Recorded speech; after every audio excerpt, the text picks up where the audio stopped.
నమస్తే, welcome to Sri power news. ముందుగా headlines. Double engine సర్కార్ లేకుంటే రాష్ట్రాన్ని పునర్నిర్మాణం చేయలేమని భావించామన్న ముఖ్యమంత్రి చంద్రబాబు నాయుడు. రాష్ట్ర అభివృద్ధికి అన్ని విధాలుగా సహకరిస్తున్న కేంద్రానికి ధన్యవాదాలు. అటవీ శాఖ అధికారులతో డిప్యూటీ సీఎం పవన్ కళ్యాణ్ సమీక్ష. ఏనుగులు సంచరించే ప్రాంతాల్లో ప్రజలను ఎప్పటికప్పుడు అప్రమత్తం చేయాలని అధికారులకు ఆదేశం. కృష్ణా గుంటూరు పట్టభద్రుల ఎమ్మెల్సీ ఎన్నికల ఏర్పాట్లను పరిశీలించిన జిల్లా కలెక్టర్ లక్ష్మీ షా. ఎలాంటి అలర్లు జరగకుండా భారీ బందోబస్తు ఏర్పాటు చేశామని వెల్లడి. స్వార్థ ప్రయోజనాల కోసం తాము కలిసి పోటీ చేయలేదని సీఎం చంద్రబాబు నాయుడు పేర్కొన్నారు. రాష్ట్రాన్ని పునర్నిర్మాణం చేయాలన్న లక్ష్యంతో కలిసి పోటీ చేస్తున్నట్లుగా చెప్పారు. వైఎస్ఆర్సీపీ పాలనలో రాష్ట్రం ఆర్థిక వ్యవస్థ నిర్వీర్యమైందని ఆరోపించారు. డబుల్ ఇంజన్ సర్కార్ లేకుంటే ఏపీని పునర్నిర్మాణం చేయలేమని భావించామని తెలిపారు. రాష్ట్ర అభివృద్ధికి అన్ని విధాలుగా సహకరిస్తున్న కేంద్రానికి ధన్యవాదాలు తెలియజేశారు. గవర్నర్ ప్రసంగానికి ధన్యవాదాలు తెలిపే తీర్మానంపై చర్చ సందర్భంగా అసెంబ్లీలో ముఖ్యమంత్రి మాట్లాడుతూ వాట్సాప్ ద్వారా 1000 సర్వీసులు అందజేస్తామని వెల్లడించారు. ఆడబిడ్డల జోలికి వస్తే అదే వారికి చివరి రోజని హెచ్చరిస్తున్నట్లుగా చెప్పారు. సోషల్ మీడియాలో ఇష్టారీతిన వ్యాఖ్యలు చేస్తున్నారని ఆరోపించారు. మహిళల ఆత్మగౌరవం దెబ్బతినకుండా చర్యలు తీసుకుంటామని అన్నారు. గతంలో ల్యాండ్ మాఫియా రికార్డులను అతలాకుతలం చేస్తుందని విమర్శించారు. ఎక్కడ తప్పు జరిగినా ప్రభుత్వం ఉపేక్షించేది లేదని స్పష్టం చేశారు. అటవీ భూములు కాపాడుతామని, ల్యాండ్ రికార్డుల ప్రక్షాళన చేస్తామని అన్నారు. ఆదాయం పెంచి ఆరోగ్యం మెరుగుపరిచి ఆనందంగా ఉండేందుకు చర్యలు తీసుకుంటున్నట్లుగా వివరించారు. విజన్ 2047 సాధనకు కూటమి ప్రభుత్వం కృషి చేస్తుందని ఆయన తెలిపారు. మేము చాలా స్పష్టంగా ఒక విజన్ డాక్యుమెంట్ తయారు చేశాం. ఇవన్నీ చూసిన తర్వాత నేను గాని, పవన్ కళ్యాణ్ గారు గాని, బీజేపీ గాని ఇవన్నీ ఆలోచించాం. ప్రధానమంత్రి గారు వికసిత్ భారత్ 2047 విజన్ డాక్యుమెంట్ తయారు చేశారు. మన రాష్ట్ర ప్రభుత్వం స్వర్ణ ఆంధ్రప్రదేశ్ విజన్ 2047 తయారు చేశాం. ఇందులో మీరు చూస్తే అధ్యక్ష, నేనేదో 2047 గురించి మాట్లాడడం లేదు. ఈ రోజు ఏం చేస్తాం, 3 నెలల తర్వాత ఏ విధంగా ఉంటాం, ఎక్కడికక్కడ మీరు చూస్తే చాలా స్పష్టమైనటువంటి ఆలోచనలతో ముందుకు పోతున్నాం. ఈ రోజు 23, 24 23,795 రూపాయలు తలసరి ఆదాయం అయితే ఈ సంవత్సరం 2,68,653 రూపాయలు. అదే మరిగా మీరు చూస్తే ఈ రోజు మనకు ఉండే డబ్బులు 1,60,610 కోట్లు అభివృద్ధికి, సంక్షేమానికి రాష్ట్ర వనరుల్ని మనం జనరేట్ చేసుకునే పరిస్థితి వచ్చింది. దీనివల్ల 18,400 కోట్ల రూపాయలు అదనంగా రిసోర్సెస్ మన దగ్గర ఉంటాయి ఖర్చు పెట్టడానికి, డెవలప్మెంట్ కిటికి. ఇది మీరు చూసినప్పుడు 25-26 ఈ సంవత్సరం 16,06,000 కోట్ల రూపాయలు జిఎస్టిపి వస్తే నెక్స్ట్ ఇయర్ కి 18,47,000 కోట్ల రూపాయలు, 3,07,883 రూపాయలు తలసరి ఆదాయం. రాష్ట్రానికి మళ్లీ 1,84,703 కోట్ల రూపాయలు రిసోర్స్ ఉంటాయి. అదనంగా జనరేట్ చేసే డబ్బులు 24,093 కోట్ల రూపాయలు. 26-27 21,24,000 కోట్ల రూపాయలు, 24,24,000 కోట్ల రూపాయలు జిఎస్టిపి కాంట్రిబ్యూషన్ వస్తుంది.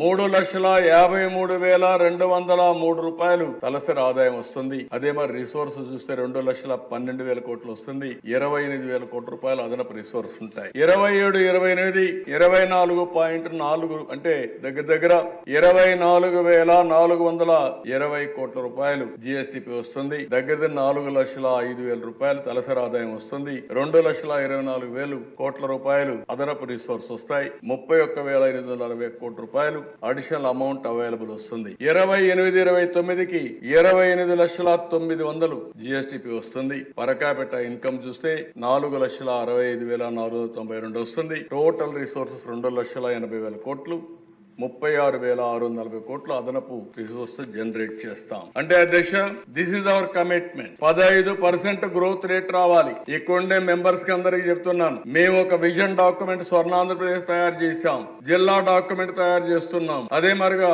కాన్స్టిట్యున్సీ కూడా తయారు చేస్తున్నాం, మీకు రిసోర్సెస్ కూడా ప్రొవైడ్ చేస్తాం. మీరు కూడా మీ నియోజకవర్గంలో అభివృద్ధి చేసి అక్కడుండే మీ ప్రజల్ని తలసరి ఆదాయం పెంచే విధంగా కార్యక్రమాలు చేపట్టే బాధ్యత గౌరవ శాసన సభ్యులపైన కూడా ఆధారపడింది. అది చేయమని మిమ్మల్ని కోరుకుంటున్నా. This is the vision we have given. ఏనుగులు సంచరించే ప్రాంతాల్లో ప్రజలను ఎప్పటికప్పుడు అప్రమత్తం చేయాలని అధికారులను ఉప ముఖ్యమంత్రి పవన్ కళ్యాణ్ ఆదేశించారు. అధునాతన సాంకేతిక పరిజ్ఞానాన్ని వినియోగించుకొని అధికారులకు ఆదేశాలు జారీ చేశారు.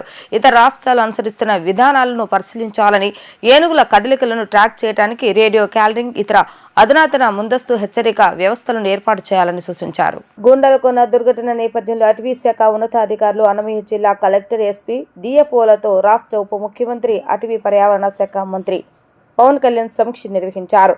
మహాశివరాత్రి సందర్భంగా అటవీ ప్రాంతంలో ఉన్న గూండాలకొన్న శివాలయానికి వెళ్లిన ముగ్గురు భక్తులు ఏనుగుల తొక్కిసలాట్లో దుర్మరణం పాలవటం బాధాకరమని, ఇటువంటి ఘటనలు నివారించేందుకు తగిన చర్యలు తీసుకోవాలని రాష్ట్ర ఉప ముఖ్యమంత్రి, అటవీ పర్యావరణ శాఖ మంత్రి పవన్ కళ్యాణ్ అటవీ శాఖ అధికారులను ఆదేశించారు. మహాశివరాత్రి సందర్భంగా అటవీ ప్రాంతంలోని ఆలయాలకు వెళ్లే వారి రక్షణకు తగిన చర్యలు చేపట్టాలని, పోలీస్, దేవాదాయ, రెవెన్యూ శాఖలతో సమన్వయం చేసుకోవాలని స్పష్టం చేశారు. అన్నమయ్య జిల్లా కోడూరు అటవీ రేంజ్లోని గూండాలకోన దగ్గర ఏనుగులు తొక్కేయడంతో ముగ్గురు మృతి చెందగా మరో 2 గాయపడ్డారు. ఈ నేపథ్యంలో తన క్యాంపు కార్యాలయంలో అటవీ శాఖ ఉన్నతాధికారులు, అన్నమయ్య జిల్లా కలెక్టర్, ఎస్పీలతో సమీక్ష నిర్వహించారు. మృతుల కుటుంబాలకు, గాయపడిన వారి కుటుంబాలకు తీవ్ర సానుభూతి తెలియజేశారు. కృష్ణా గుంటూరు పట్టభద్రుల ఎమ్మెల్సీ నియోజకవర్గ ఎన్నికల పోలింగు ప్రశాంత, స్వేచ్ఛాయుత వాతావరణంలో ఎలాంటి అవాంఛనీయ సంఘటనలు తావు లేకుండా పారదర్శకంగా విజయవంతంగా నిర్వహించేందుకు అన్ని ఏర్పాట్లు చేస్తున్నట్లుగా జిల్లా ఎన్నికల అధికారి కలెక్టర్ డాక్టర్ జి. లక్ష్మీషా తెలిపారు. గురువారం ఉదయం 8 గంటల నుండి పోలింగ్ ప్రారంభమవుతుందని, పోలింగ్ కేంద్రాల వద్ద ఎలాంటి అల్లర్లు జరగకుండా భారీ బందోబస్తు ఏర్పాటు చేయడం జరిగిందని తెలిపారు.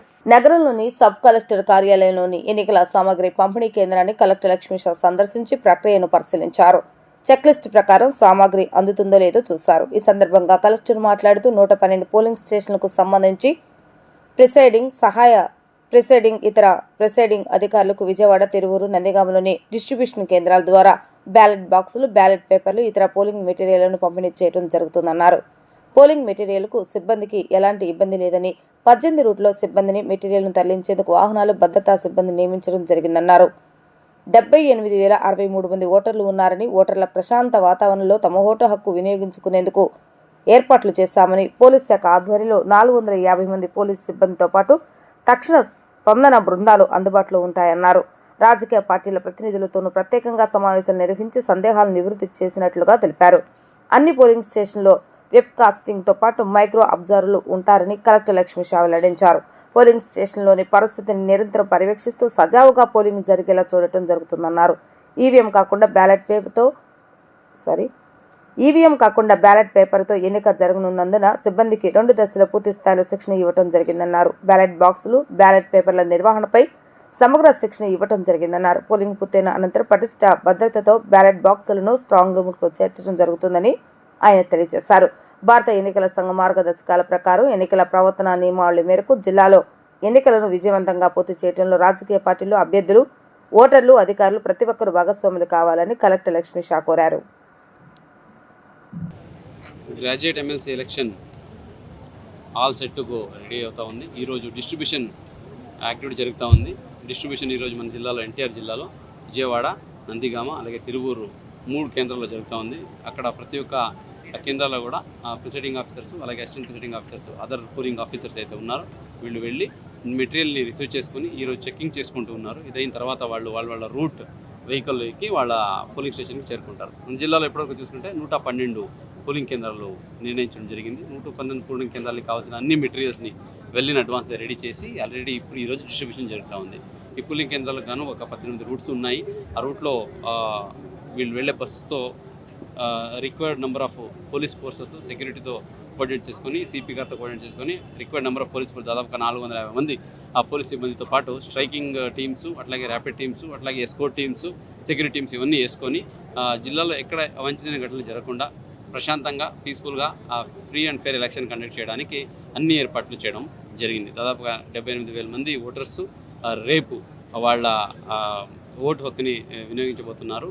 దీనికి గాను మన జిల్లాలో ఈ గవర్నమెంట్ ఈ ఇన్స్టిట్యూషన్స్కి ఎక్కడైతే ఈ ఓటర్స్ ఉండే ఇన్స్టిట్యూషన్స్ ఉన్నాయో వాళ్ళకి లోకల్ హాలిడే కూడా డిక్లేర్ చేయడం జరిగింది. అలాగే గవర్నమెంట్ ఆఫ్ ఇండియా ఇన్స్టిట్యూషన్స్ అయితే ఉన్నాయో, రైల్వే, పిఎస్సీస్ ఉన్నాయో వాళ్ళకి కూడా ఓటర్స్ కనుక అక్కడ ఉంటే వాళ్ళకి కూడా స్పెషల్ క్యాజువల్ లీవ్ ఇవ్వాలని డైరెక్షన్ కూడా జారీ చేసి వాళ్ళతో కూడా కోఆర్డినేట్ చేయడం జరిగింది.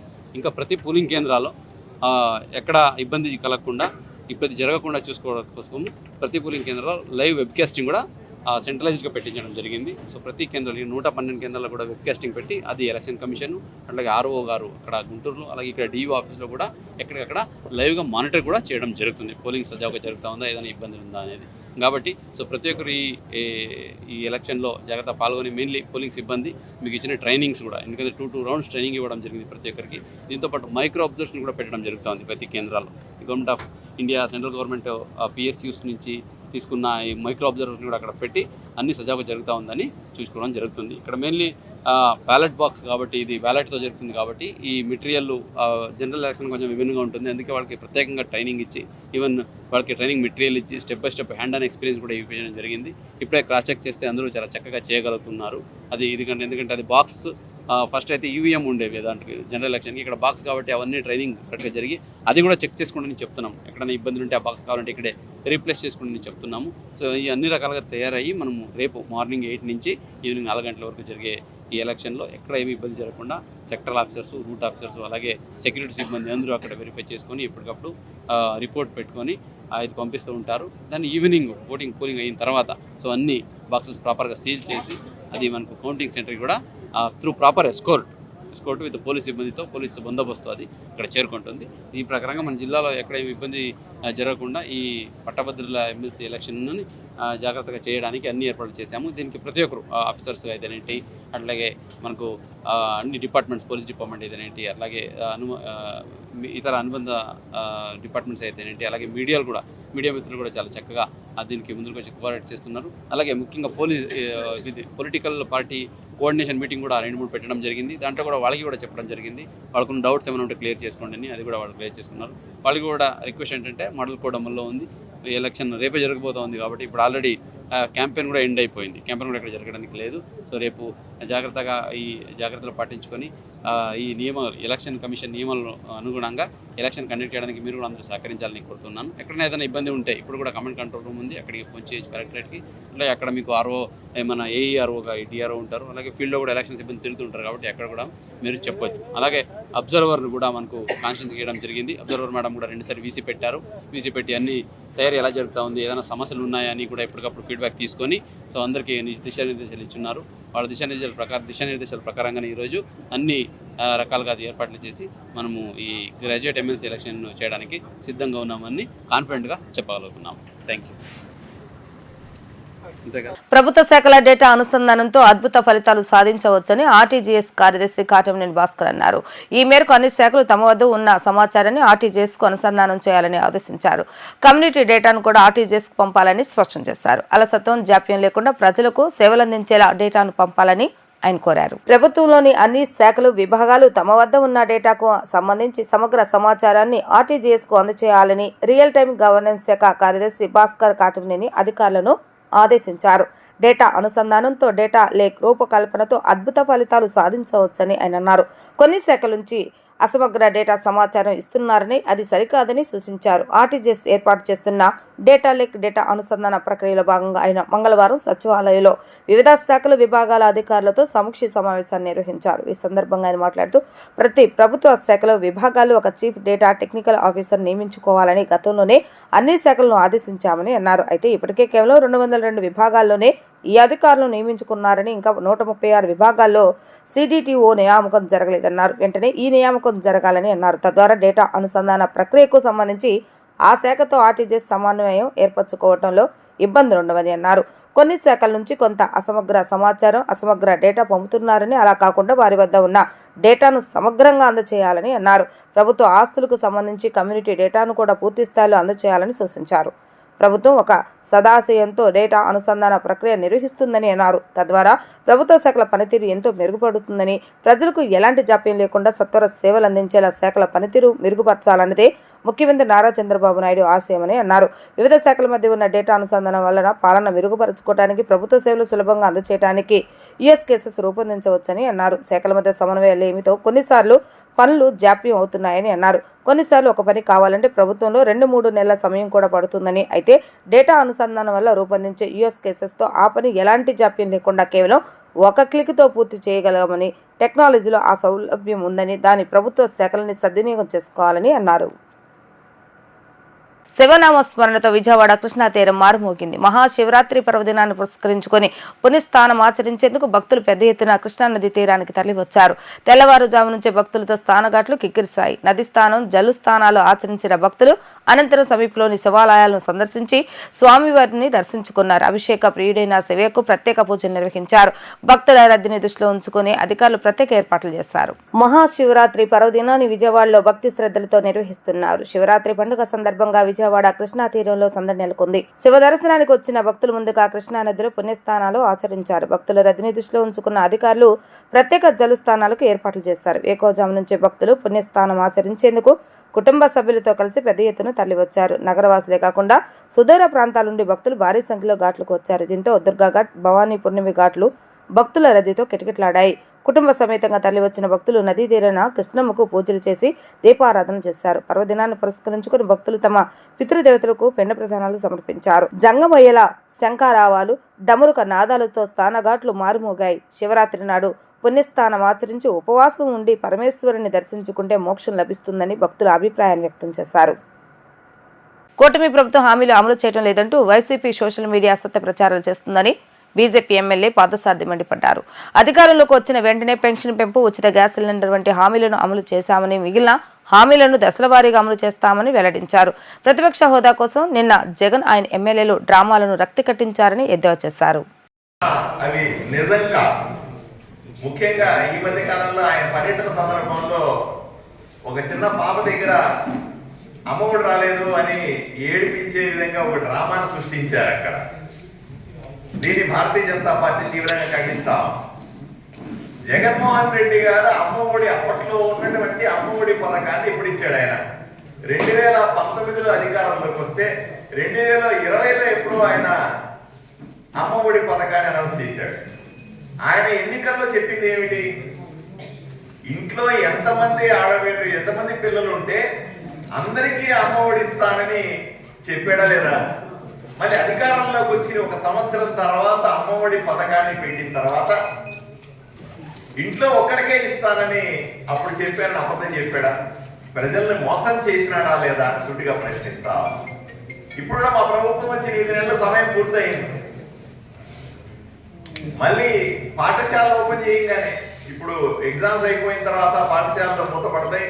స్కూళ్ళు ఓపెన్ చేయగానే అందరికీ కూడా మేము ఎన్నికల సందర్భంలో కూటమి ప్రభుత్వం ఏదైతే హామీ ఇచ్చిందో అప్పటి అమ్మఒడిని ఇప్పుడు తల్లికి వందనం అనే పథకం, ఆ పథకాన్ని తప్పనిసరిగా అమలు చేస్తాము. మేము చెప్పిన విధంగా ఎంతమంది పిల్లలు ఉంటే అంతమందికి అమలు చేస్తామని స్పష్టంగా తెలియజేస్తాం. దయచేసి జగన్మోహన్ రెడ్డి గారికి కానీ వైసీపీకి కానీ ఇటువంటి తప్పుడు ప్రచారాలు చేయొద్దు అనే విషయాన్ని స్పష్టంగా చెప్తాం. మేము ఎన్నికల సందర్భంలో ఇచ్చిన హామీలు ఇప్పటికే కొన్ని నెరవేర్చాం. అధికారంలోకి రాగానే పెన్షన్ 1000 రూపాయలు పెంచాం. అప్పట్లో చూడండి, జగన్మోహన్ రెడ్డి గారు ముఖ్యమంత్రి అవ్వగానే మొదటి సంవత్సరం ఆయన పెంచింది కేవలం 250 రూపాయలే. మరి మేము 1000 రూపాయలు పెంచాం కదా. రెండవది, దీపం పథకాన్ని అమలు చేస్తున్నాం. సుమారుగా 94 లక్షల మందికి లబ్ధి చేకూర్చే విధంగా దీపం పథకాన్ని ఈరోజు రాష్ట్రంలో అమలు చేయడం మొదలుపెట్టాం. మా ఎన్నికల హామీలో 3 సిలిండర్లు సంవత్సరానికి ఉచితంగా ఇస్తామనే హామీని నెరవేర్చుకున్నాం. ఇంకొక 3-4 నెలల్లో జూన్ జూలై వచ్చే సమయానికి స్కూళ్ళు ఓపెన్ చేస్తానే అప్పుడు అమ్మఒడి, దానికే ఇప్పుడు పేరు తల్లికి వందనం. తల్లికి వందనాన్ని ఇచ్చి పిల్లల రుణం తీర్చుకుంటాం.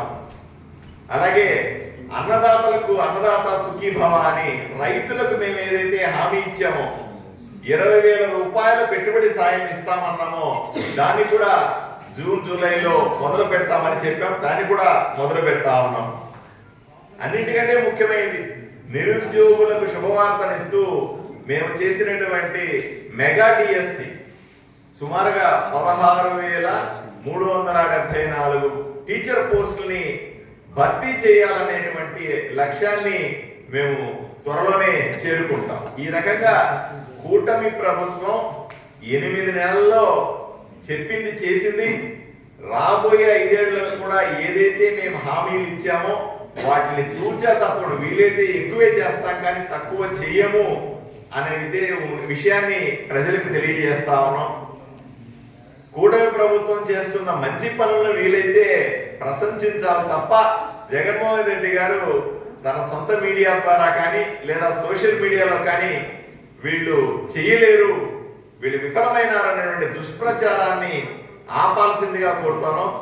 జగన్మోహన్ రెడ్డి చేస్తున్నటువంటి ఈ దుష్ప్రచారాన్ని ప్రజలు కూడా తిప్పి కొడతారనే విషయం తెలియజేస్తాం.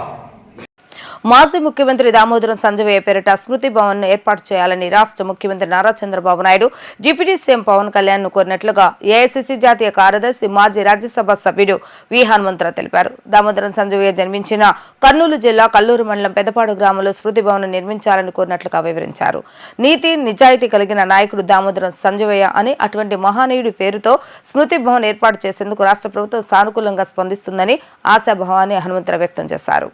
మొదటి హరిజన ముఖ్యమంత్రి, ఉమ్మడి ఆంధ్రప్రదేశ్ రాష్ట్రానికి ముఖ్యమంత్రిగా పనిచేసిన దివంగత దామోదరం సంజయ్ పేరుతో స్మృతి భవనాన్ని ఏర్పాటు చేయాలని మాజీ రాజ్యసభ సభ్యుడు వి హనుమంతరావు కోరారు. నగరంలోని హోటల్లో నిర్వహించిన విలేకరుల సమావేశంలో ఆయన మాట్లాడుతూ స్మృతి భవన్ ఏర్పాటు చేయాలని రాష్ట్ర ప్రభుత్వాన్ని కోరినట్లుగా తెలిపారు.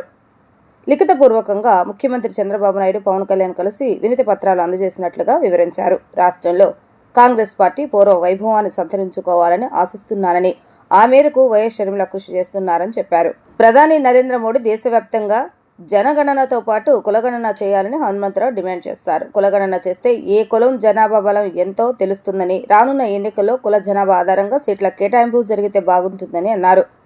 తెలంగాణ రాష్ట్రంలో టీఆర్ఎస్ పార్టీ పేరును బీఆర్ఎస్ గా మార్చి కేసీఆర్ తప్పు చేశారని హనుమంతరావు అన్నారు. టీఆర్ఎస్ పేరును బీఆర్ఎస్ గా మార్చడంతో తెలంగాణ సెంటిమెంట్ పోయిందన్నారు. అందుకే కేసీఆర్ ఓడిపోవాల్సి వచ్చిందన్నారు. ఆంధ్రప్రదేశ్లో జనగణనతో పాటుగా కులగణన చేయాలని ప్రభుత్వాన్ని కోరినట్లుగా తెలిపారు. ఇవాళ నేను ఒకటే కోరుతున్నా, ఎందుకంటే నీతి నిజాయితీ కలిగిన వ్యక్తి, మొట్టమొదటి హరిజన ముఖ్యమంత్రి ఉమ్మడి ఆంధ్రప్రదేశ్ కుండే. ఆయన ఏఐసిసి అధ్యక్షుడిగా ఒక్కసారి కాదు 2 సార్లు ఉన్నాడు. కేంద్రంలో లేబర్ ఎంప్లాయ్మెంట్ మినిస్టర్ కూడా పనిచేశాడు. కానీ చనిపోయినప్పుడు సొంత ఇల్లు లేదు. అలాంటి వ్యక్తి సేవ చేయడానికి ఆయన ఆలోచన విధానాన్ని, మరి ముఖ్యంగా ఉమ్మడి ఆంధ్రప్రదేశ్ కుండే, కానీ సెపరేట్ అయిన తర్వాత ఆయన కర్నూలులో పుట్టాడు కాబట్టి ఆయనకు సరి అయిన న్యాయం జరగాలి. ఆయనకు ఏదైతే ఏ విలేజ్ లో ఉన్నాడో, ఏ విలేజ్ లో పుట్టిండో ఆ ప్రాంతంలో ఆయన స్మృతి భవనం కట్టియాలని నేను కోరడం జరిగింది. దానికి గతంలో పవన్ కళ్యాణ్ గారు ₹1 కోటి అనౌన్స్ చేశాడు. అదే విధంగా జగన్మోహన్ రెడ్డి మాజీ ముఖ్యమంత్రి గారు 2 కోట్లు అనౌన్స్ చేశాడు. కానీ ఇద్దరు కూడా అదేది మెటీరియలైజ్ కాలేదు. కనుక నేను ఇవాళ అనుకున్న ఏంటంటే వాళ్ళిద్దరిని కూడా కలిసి, ముఖ్యమంత్రి గారు నిన్న కలిశాను, ఇవాళ పవన్ కళ్యాణ్ కూడా కలవడం జరిగింది. కోరింది ఒకటే, స్మృతి భవన్ పెట్టాలి. అదేవిధంగా జగన్మోహన్ రెడ్డి గారు ముఖ్యమంత్రిగా ఉన్నప్పుడు కొన్ని జిల్లాల పేర్లు కూడా, వైఎస్ఆర్ జిల్లా, ఎన్టీఆర్ జిల్లా, ఈ విధంగా జిల్లాల పేర్లు కూడా పెట్టారు. కాబట్టి ఈయన పేరు మీద కూడా కర్నూలు జిల్లాలో పుట్టి పెరిగి కాంగ్రెస్ లో ఒక శాసనసభ్యుడుగా ఎదిగి ఆ తర్వాత ముఖ్యమంత్రి స్థాయికి వచ్చాడు. కాబట్టి తప్పనిసరిగా ఆయనకు న్యాయం జరగాలి. న్యాయం జరగాలంటే ఆయన పేరు కూడా పెట్టాలని ఇద్దరిని కూడా నిన్న కలిసి చెప్పాము, జరిగింది. కృష్ణా గుంటూరు జిల్లాల పట్టభద్రుల ఎమ్మెల్సీ ఎన్నికలలో కూటమి పార్టీలు బలపరిచిన అభ్యర్థి ఆలపాటి రాజేంద్ర ప్రసాద్ కు కాపు కులంలోని గ్రాడ్యుయేట్స్ అందరూ మద్దతు తెలిపి మొదటి ప్రాధాన్యత ఓటును వేసి గెలిపించాలని ఆల్ ఇండియా కాపు ఫెడరేషన్ రాష్ట్ర ఆర్గనైజేషన్ కార్యదర్శి ఆల తారక రామారావు పిలుపునిచ్చారు. కృష్ణా గుంటూరు జిల్లాలోని గ్రాడ్యుయేట్స్ అందరూ విజ్ఞతతో ఆలోచన చేసి ఆలపాటి రాజేంద్ర ప్రసాద్ కు మొదటి ప్రాధాన్యత ఓటు వేసి విజయాన్ని అందించాలని కోరారు. అజిత్ సింగ్ నగర్లోని all India Kapu federation state కార్యాలయంలో సెంట్రల్ ఎమ్మెల్యే ప్రభుత్వ విప్ పాలిట్ బ్యూరో సభ్యుడు బోండా ఉమా ఆదేశాలతో కృష్ణా గుంటూరు జిల్లాల పట్టభద్రుల ఎమ్మెల్సీ ఎన్నికల్లో కూటమి బలపరిచిన ఆలపాటి రాజేంద్ర ప్రసాద్ను కాపు కుల గ్రాడ్యుయేట్ అందరూ అఖండ మెజారిటీతో గెలిపించాలని all India Kapu federation state organisation secretary Ala Taraka Ramarao కోరారు.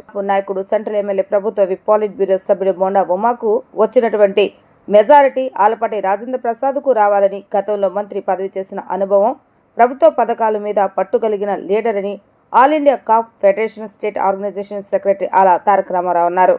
ఈ కార్యక్రమంలో కాపు నాయకులు పతిక గోపీనాయుడు, జజ్జర శ్రీనివాసరావు, చలమల శెట్టి ఉమామహేశ్వర, తొత్తుక అశోక్, లింగం రజని తదితరులు పాల్గొన్నారు. మా కులదైవం సెంట్రల్ ఎమ్మెల్యే, ప్రభుత్వ పోలిట్ బ్యూరో సభ్యులు బోండమ్మ గారి ఆదేశాలతో కృష్ణా గుంటూరు పట్టభద్రుల ఎమ్మెల్సీ ఎన్నికలలో కూటమి ఏర్పాటు చేసినటువంటి బలపరిచినటువంటి అభ్యర్థి ఆలపాటి రాజేంద్ర ప్రసాద్ గారిని కాపు కులస్తుల గ్రాడ్యుయేట్స్ అందరినీ కోరటం జరిగింది. ఆలపాటి రాజేంద్ర ప్రసాద్ గారిని అఖండ మెజార్టీతో గెలిపించాలని కోరుతున్నాము.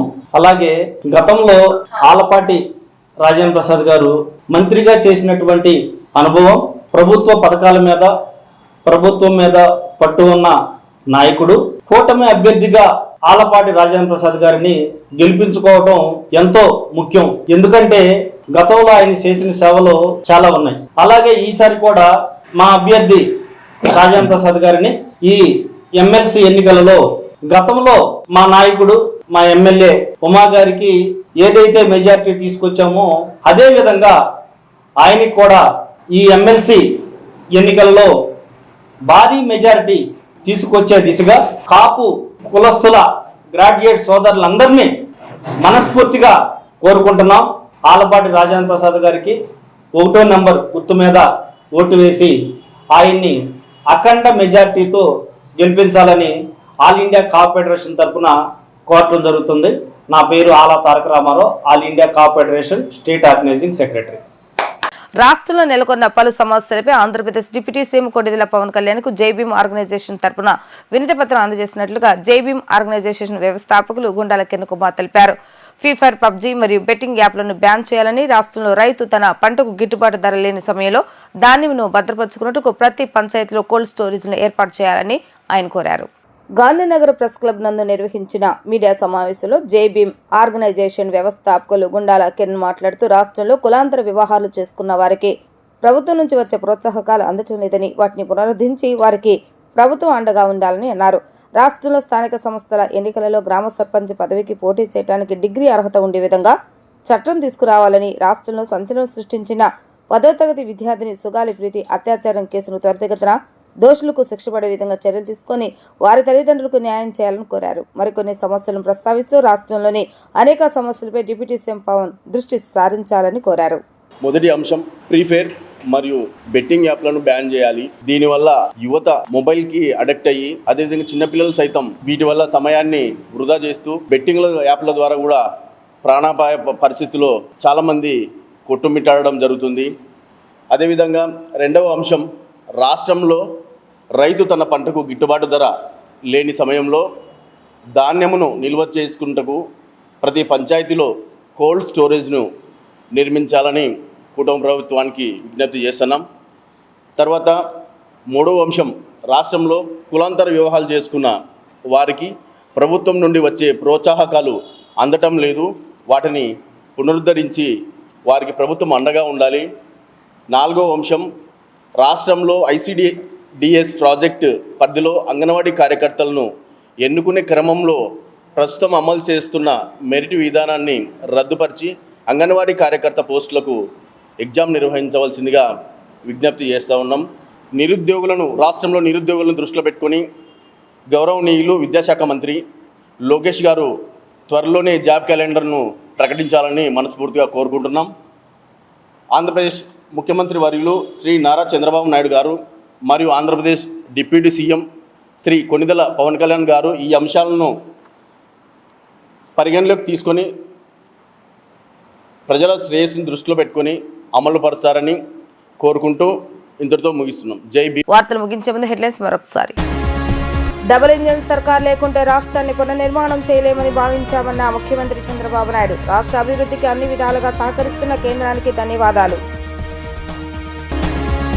అటవీశాఖ అధికారులతో డిప్యూటీ సీఎం పవన్ కళ్యాణ్ సమీక్ష. ఏనుగులు సంచరించే ప్రాంతాల్లో ప్రజలను ఎప్పటికప్పుడు అప్రమత్తం చేయాలని అధికారులకు ఆదేశం.